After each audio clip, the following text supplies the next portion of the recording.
This is an Eye on Annapolis bonus podcast.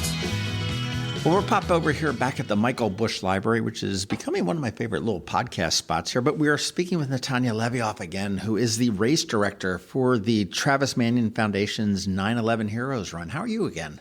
I am well and just really excited to be back with you and on this podcast to talk about this amazing event. Well, the run is September 18th, 2022 at Navy Marine Corps Memorial Stadium, which is where it sort of has to be, and 2 p.m. And this year is like, we were trying to, before we started recording, we were trying to think like the 13th, 14th year for Annapolis. Annapolis is the second oldest run in the series. It started in Doylestown in 2008. So Annapolis launched in 2009. Right. So if you count 2009, then I think we're at 14. If you don't, then it's 13. Yeah. Right? So Numbers. It's math. It's math. It's hard. It's hard. Very hard. But, well, I'll tell you, I know last year you did the race. The year before, you didn't. Well, you did. You did the virtual thing, but last year was real. So how did that come out? I mean, we haven't talked since then, but I mean, was that a success as far as the number of people that registered and ran? We were delighted with how last year went. It also goes to show you that when you don't have your full event every single year, it can actually take you a little bit to get back into the swing of it. Sure. This is how this all rolls when we're actually with 1,000 people and all this stuff going on. And so, but we really couldn't have been happier with the turnout last year, which was the 20th anniversary of September 11th. And we had a survivor from the Pentagon who was our speaker that day, Admiral Weatherald. I remember that, yeah. Just such an incredibly powerful story, one that he hadn't told except once before. And so we were honored that he decided, we were the reason he decided to share it again, and just couldn't have been more thankful for that level of just authenticity and remembrance and why it was that we all gathered, not just that day, but for this run every single year. Sure. Well, I mean, and this year is actually, you were saying, the 15th year of the anniversary of Travis's death. Yeah. So here we go with another big anniversaries, really big anniversary. And so this obviously hits close to home here in Annapolis, as the home of the United States Naval Academy, where Travis went to school. It's the reason the foundation was started. Right. So just a lot of ties to this particular anniversary year for us. Right. Well, refresh us. Who was Travis? You know, Travis Manion is the namesake of the foundation, established by his mother and sister. Is that right? The family, really. Okay. But his mother was the driving force, Janet. So Travis was a 2004 graduate of the Naval Academy. He was a Navy wrestler, which is how I knew him as the announcer of the team. And it was on his second tour of duty. He went into the Marine Corps following in his father's footsteps, who's a retired colonel. And it was his second tour of duty in 2007 in Iraq, where he was taken out by a sniper after rescuing his entire team. So of that entire team that he led out that day for patrol, he was the only one who didn't come home. And he saved every single life of his team. So was awarded the Silver Star posthumously and other things. The Marine Corps down at Base Quantico has a hall named after him. So Mannion Hall is a special place there down at Quantico. And so the foundation was started by his family to honor his legacy of service and leading from the front, and most importantly, living a life of character and what that actually means. Well, and that, I've heard the story many times, and it always puts a knot in your chest. It really does. And I mean, he's the man behind the "If not me, then who." That's right. That's right. Whole story with that. They he had just gotten home from visiting Rescue 1 in New York City. And as he was going around the tour of that firehouse, that was the firehouse for FDNY, where only all the members went out and hardly anyone came back on 9/11. And somehow he showed up with a buddy and managed to get a tour.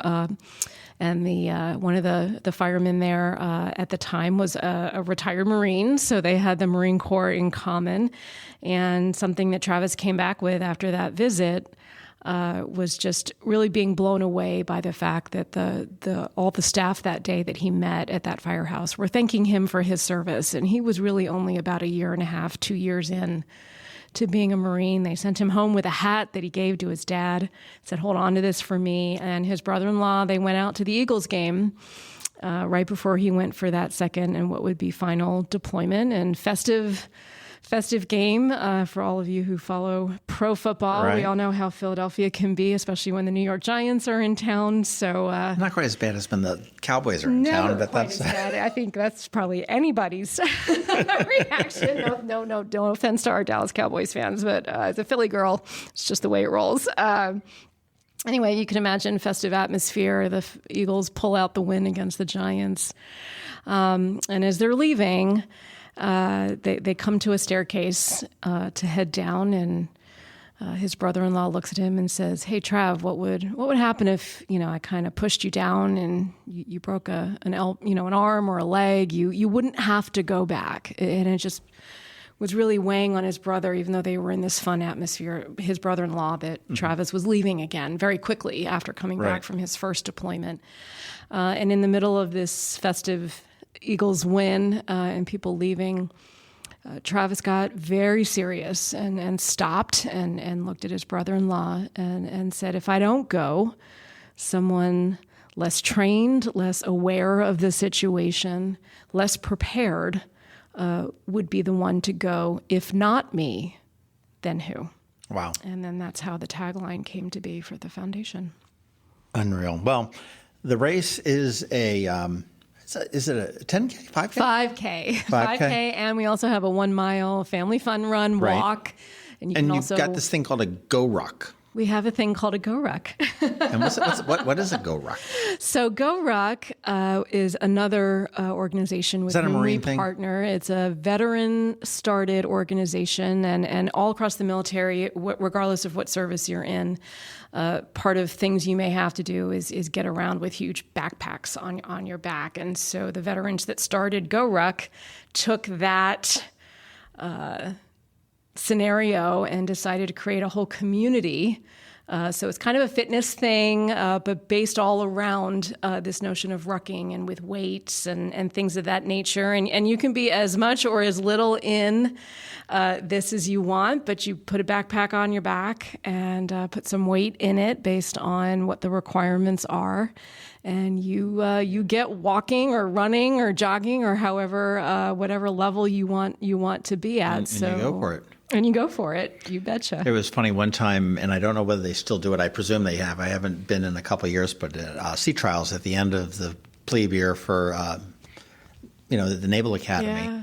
I was watching them one time when they had to run into the obstacle course and whatnot, and they had to pick up a pack and go.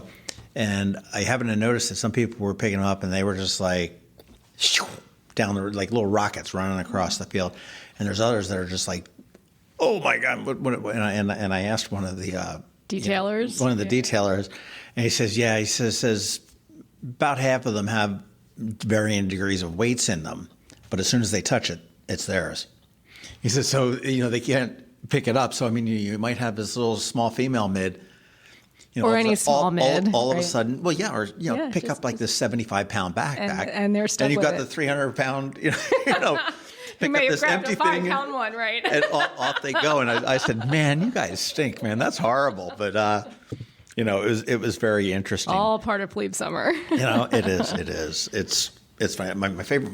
We're getting way off topic, but my favorite time was during I-Day one time, and they were back when it was a little bit more rough than it is now. They're a kinder, gentler I-Day now, but they were yelling at them. You must say "Good morning, ma'am," or "Good morning, sir," to whoever passes by you. It doesn't matter. And these guys, they've got the deer in the headlights. They're like, "What? Was this the worst mistake in my life, or what?" And finally, they got a little bit of a respite, and they're waiting. I don't know whether it's medical or get something or other, but they're all lined up in the hallway. Their sacks are down at their feet, and they've got their reef points up, and they're just reading it very quietly. Nobody's passing, so they're not, "Good morning, ma'am, good morning, sir," or anything like this. And there was a celebrity that was doing something at the academy, and all of a sudden, Jimmy Buffett walks out of a room and walks down the hallway. And all of a sudden, it's like, "Good morning, sir. Good morning, sir." And this one kid that was next to me was like, and this look on his face was like, is this real life? I mean, what is this, some kind of a crazy dream that, I've been yelled at all morning, and next thing you know, I'm saying good morning to Jimmy Buffett, who's walking down this. I mean, it sounds like there was something I didn't put in the dispose of your drugs bin or something, on the way. You never know who you're going to run into at the Naval Academy. That is for sure. That is for sure. Well, the 911 here, the 9/11 Heroes Run is not just here in Annapolis. The first one started up in Pennsylvania, right? In Doylestown? Correct, where Travis grew up. And now they're all over the country. I know that you can go to travismanion.org, and if you happen to be and are they always around September 11th-ish? They're in and around September 11th-ish. There's scheduling issues. Scheduling issues. There's little things called hurricane season down south. Right. So my peers who are race directors down south are always crossing their fingers during August or during September to hopefully pull off their events. And not only do we have them on the ground here in the States, but we've had them run all across the globe. They're run in bases from Bahrain to England. We've had them run on the decks of aircraft carriers. And we also have a virtual option. So if there isn't a physical race near you, or if you can't make the one that is in your area that day, you can still sign up, do it on your own, get your T-shirt, get your swag bag, get your number, and still take off and grab a group of folks and be involved with it. So it's just, and that was partially born out of the COVID experience, sure. And we've kept it, and it's just been a phenomenal way to still involve a lot of people. There every now and then there's a good thing that comes out of that pandemic, for sure. For sure. So if you are not in Annapolis or around, you just go in, again, travismanion.org, pop in your zip code, and it'll tell you one that's nearby. And most of them are open to the public. I mean, you said Absolutely. Aircraft carriers All and stuff of them. like that. I mean, that's obviously a military-only type of thing. Right. And the ones that are probably on bases are military only, but most of them are open to the public there. Correct. But it is a fundraiser. And what does the Travis Manion Foundation do with all these funds? I mean, how do they support, our enlisted and our veterans? And yeah, so the foundation really has three main threads in terms of the work that we do. We work with veterans in a combination of ways, both from a leadership development perspective and a transition perspective, and how do you still stay connected to a community? That's one of the biggest things that we have found in studies that are published all over the place in terms of what is one of the biggest feelings of loss that veterans have as they transition out of the military, and is that loss of community and sense of purpose. So part of the work that we do is to engage with the veteran community to ensure that they stay connected and a part of their new community, since they're no longer in the military. We work with families of the fallen, providing them opportunities to come together and not only heal from the trauma they've experienced as a family, but to do so together with other families who've experienced something similar, and take that pain and that loss and turn it into a living memorial to their loved one. And so they do expeditions all around the world, and they leave behind, whether they build someone a home or help, for example, go down to Puerto Rico and help after the hurricane that happened there a couple of years ago. There's some kind of service project in nature where they can leave the stamp of their loved one on a community that was in need. And so the bonding that you see among our fallen families and Gold Star families, not just spouses and brothers and sisters, but our young Gold Star members as well, our youth, who we have special expeditions for. That's another thread for the organization. And then youth all across the country, and this notion of character, which is one of the main reasons that this foundation exists in Travis's memory. And it's providing this notion that character does matter. That is the name of the program, CDM, and our veterans and families of the fallen are trained to go out and provide presentations, leadership course series to our young people all across the country to develop and deepen the character traits with respect to doing what's right, even when no one is looking. And so that work is just such amazing to stuff. steal a line from Jaws, you're going to need a bigger boat because, boy, I tell you, we could probably use an awful lot more character in this country right about now. So, this is the part where I say that all opinions and statements made by myself on your podcast is me. You just take that for what it is. Take that for what it is. I mean, obviously, you think the Travis Manion Foundation feels that instilling character on people is a good thing. It's a good thing, and especially in our youth who are the up and coming, right, new leaders of our country, of our military, of our business world. I mean, you can name any area, anywhere, and to be involved in bringing up leaders of character starting at that youth age is an incredibly powerful thing to be a part of. Right. Well, how much does it cost to run? I mean, so we actually just had a price increase. So I think we're at $35 for inflation. Right now. Welcome to inflation, right? And then if you sign up on run day itself, it'll be $40 to take part in the 5K, whether you ruck it or actually ruck is I think $5 more than a run, so a little more there. And then our 1 mile courses are right around $30. More dollars, more pain. Hey, get out there and try and get that medal. that makes sense. That makes sense. Well, you've obviously you collect money from the runners, and how many people are we expecting? I mean, I know you said you were sort of recovering from COVID. Yeah. You got that whole COVID hangover, but I mean, would you guess? So I can tell you what our goal is, and we're launching this campaign on Monday, and we're calling it 1,500 for Travis. And because this is the 15th anniversary of him being killed in action, we are challenging the community to help us hit 1,500 participants in honor of Travis. Is that unique to you, or is that 1,500 for all of them? It's unique to us. Every single race has a different person who serves as the volunteer race director and has a group of volunteers who serve as the committee. So you're not getting all the entrance fees to go out for dinner afterwards or something? No, that's not the way this works at all. We all have day jobs. And then we do this afterwards or before, as the case might be. So this is something that Annapolis has decided to do. It's possible some of my peers will pick it up and do it for themselves as well. But so we're calling it 1,500 for Travis, and that's the goal that we have for the number of folks that we will see on our courses on Run Day. September 18th? September 1,500 maniacs out running around at 5K outside of the Navy Marine Corps Memorial Stadium. And you don't have to run it, too. I mean, you can walk that. You can bring the kids with the strollers. And the pups on the 1 mile is what we prefer, just because of the hot pavement. But our dog looking out for the pups. Gotta look out for the puppies. That's big. So yeah, strollers welcome, dogs welcome on the 1 mile. You can actually walk our 5K course. We just have a 60-minute time limit. That's 3.2 miles. That's easy enough. So easy enough to do, and we're just... What is the course? So we are half in the stadium, thanks to the Naval Academy Athletic Association. They give us this incredible home each and every year. And then we are also half in the Admiral Heights neighborhood, who's supported us since our first run.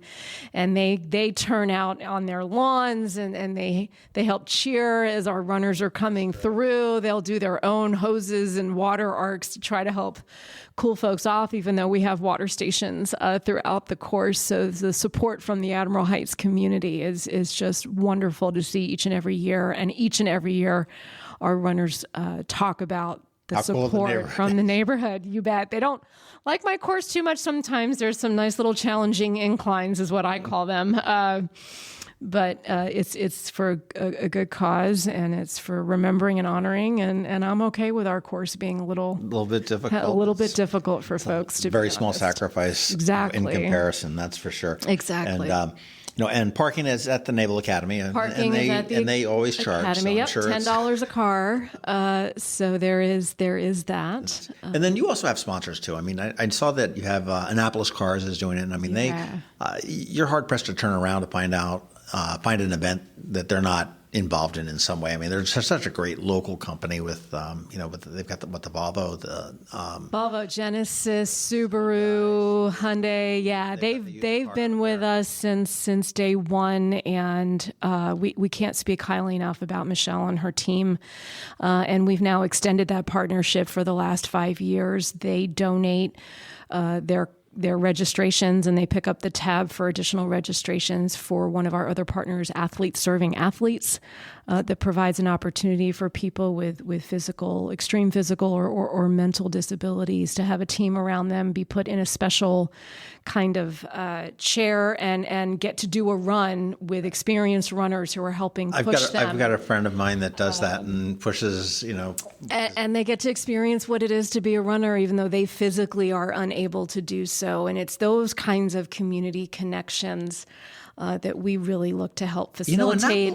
Annapolis does a good job of inclusivity for folks that, would otherwise be excluded. I mean, are you familiar with CRAB, Chesapeake Regional Accessible Boating? No, actually. They're building a new accessible boating center, but it is an organization to take disabled people sailing. It's very simple. Great. And, they've got specialized boats which have specialized seats to strap people in and everything else. They have one boat where a quadriplegic can go out sailing. Now, they go obviously with people that, not on their own. And it's, they jokingly call a sailboat a blowboat. Literally, there is a mouthpiece, and you put it in your mouth, and you look left or you look right to work the tiller. You inhale or you exhale to move the sail in or out. And I'm thinking, what a world do we live in that we have the capability to give, what normally would be an impossibility. And this town does it well. I think they really are very inclusive. And that makes you very proud. It's so special to see those kinds of things. Usaa also is a longtime sponsor of ours, and they now turn a bunch of their registrations over to Team RWB, Red, White, and Blue here in Annapolis, which is a veterans-based group that utilizes running as a way to keep veterans connected and healthy and all of those good things. And Team RWB is our sweeper crew. They make sure no one's left behind, so we can't thank Team RWB Annapolis enough. And then, of course, USAA for providing those registrations so they can just sign up. So lots of really neat partnerships. And Teresa Beckman, who's now with Northrop Realty, both of her sons serve in the military, and she's also been a long time partner of ours who donates some of her registrations as well. So we have folks who are giving to us so we can put on this incredible event for the community, and yet they're also turning around and giving back at the same time. And it's just an incredibly special event to be a part of. And it works out great. It does. Well, TravisManion.org is the website that you want to go to. You want to register for that. Save a couple bucks. Do it early online, as opposed to probably make Tanya's life a little bit easier without the walk-ups. But a great event. I mean, it's not the fanciest race. It's not the cool over the Bay Bridge type of a thing. Right. But you know what? It's one that'll get you deep. It'll. And that's really the whole purpose. So I think what makes us so unique on the Annapolis Run calendar, not only being the only afternoon run you will ever find on the calendar. Good point. Only one. I've been told that many times. But the real purpose of this event is to bring the community out in honor of and to remember those who gave all and lost their life, not just on 9/11, but in all of the events that have happened since. And we just happen to have a run as a component of this event. And so, that's how we kind of spin what this event's all about. It's really about the community coming out to honor and remember. That will work. Well, TravisManion.org. Put in your zip code if you're not local here, but we'll see you on September 18th. 2 p.m. at Navy Marine Corps Memorial Stadium. You want to get there probably a little bit early. What do you? Yeah, so registration on-site packet pickup and registration, just in case you happen to forget and decide to call an audible and come that day, opens at 11 o'clock. We also have an incredible partner pavilion with lots of folks out. We've got a K-9 demo from the Anne Arundel County Police Department. We've got fire trucks. The Marines are coming out with their pull-up bar. The Navy's coming out with a sandbag kind of activity. 1:30. So lots of folks from the community. Starbucks is back to help with keeping us all hydrated with those fabulous refreshers that are cold and caffeine all at the same time. So lots of neat folks will be out and about. And you can come on and learn about lots of different organizations and get something good to drink and eat and get a couple pull-ups in and challenge a Marine. So it's a good time. So 11 o'clock is when everything gets underway, and then opening ceremonies at 1:30-ish, and then we will kick off right around 2 o'clock, or the courses will kick off. Fantastic. Natanya, thank you so much for your time again. Congratulations on your, what did you say, your 10th year of running the race director? 10th year overall, and my fifth or sixth as race director. So is it like second nature to you? Can you do this in your sleep? Yeah. Pretty close. So, and this is, that's actually a really good reason. One of the reasons why it's time for me to pass the baton. So this will be my final year in the seat as race director. I think there's a very good foundation here. I happen to be a builder by nature, but I think it's time to turn this event over to a new generation. And so I'm looking forward to seeing somebody step up and take on what's really an event of the heart. I'll still be involved with the foundation locally, but in terms of this event in particular, it's time to hand it off to a new pair of hands. So, well, you make sure I get their name. Absolutely. They will be sitting in this seat next year. It wouldn't be late August unless we sat down and spoke about the 9/11 Heroes Run. So. Absolutely. But congratulations. Thank you so much, and good luck with the race. Thanks so much. We'll look forward to seeing everybody on Sunday, September 18th at Navy Marine Corps Memorial Stadium. This has been a bonus podcast from Eye on Annapolis. Please visit us at eyeonannapolis.net. Follow us on Facebook at All Annapolis and on Twitter at Eye on Annapolis. And if you haven't subscribed to the Daily News Brief podcast, go for it. And all of your local news will be delivered to your phone, tablet, or smart device by 6 a.m. every Monday through Friday.